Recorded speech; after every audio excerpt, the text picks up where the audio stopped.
歡迎嚟到黎博聖經教室，我哋繼續釋經靈修。今次係利未記16章1至2節。溫馨提示，大家可以下載講義，參考更詳細嘅內容。第16章嘅開場唔係贖罪日儀式清單，而係回望沉痛嘅集體記憶。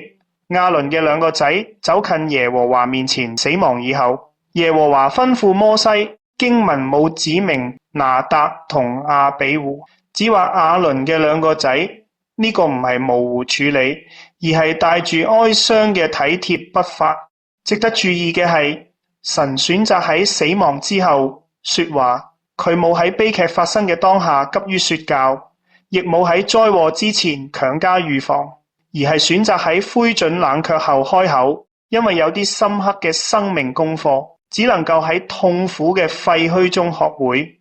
神浪費群體嘅創傷或者個人嘅失敗，佢將過去嘅慘痛記憶轉化為守護未來嘅智慧。聖潔唔係抹去創傷，而係俾人學會喺創傷之上，靠住神嘅引導，更有尊嚴咁活落去。16章1節承先啟後，之前11至15章詳述飲食、疾病、漏證繁瑣嘅潔淨條例，呢啲看似枯燥嘅公共衛生指南，其實都係為第16章鋪路。個體喺營中洗淨咗衣服，醫好咗皮膚病固然重要，但係如果冇咗一年一度嘅聖所大掃除，嗰啲累積喺神人關係之中嘅隱形污染，最終會導致更大嘅毀滅。亞倫兩個仔嘅死，成咗呢一切生活規條最嚴厲嘅注腳。佢提醒我哋，聖潔唔係抽象嘅教條，而係真實嘅界限。如果聖潔嘅源頭唔被尊重，所有嘅宗教儀式都將化為焦土。我哋尋求靈性突破嗰陣，往往想跳過嗰啲令自己羞愧或恐懼嘅往事。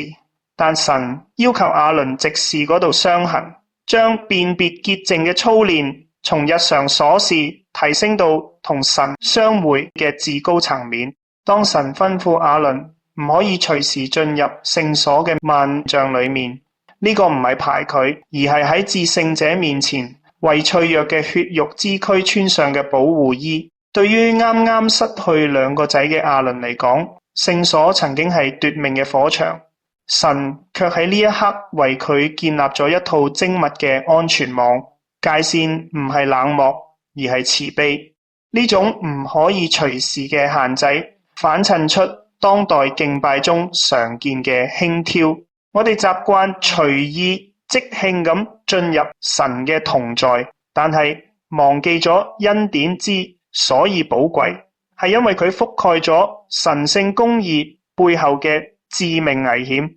神喺施恩座上嘅煙雲裏顯現，既係啟示，亦係遮蔽。神嘅榮耀必須喺特定嘅節奏同敬畏中先至能夠承載，缺乏邊界同節制嘅熱情，最終只會好似拿答同亞比戶咁樣喺自以為是違規嘅火當中迷失。從此第16章嘅焦點轉向集體贖罪，亞倫要帶住血同煙雲走向嗰個曾經奪去佢兩個仔性命嘅方向，將喪子之痛化為服侍萬民嘅信服。悲劇冇成為終點，而係喺神主權中轉化為更深嘅拯救。贖罪日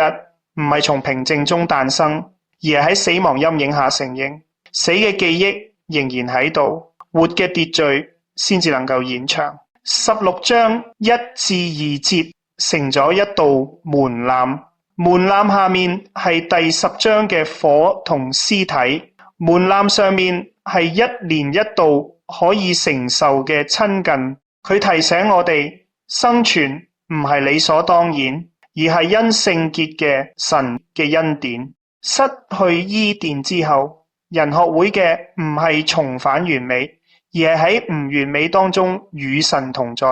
唔係隨時進入，而係喺神定嘅時候被佢親自迎接。呢個正係後伊甸世界最溫柔亦最真實嘅聖潔。多謝各位收聽，願神賜福大家，亦歡迎各位點讚、留言、轉發，幫助更多人認識神嘅話語。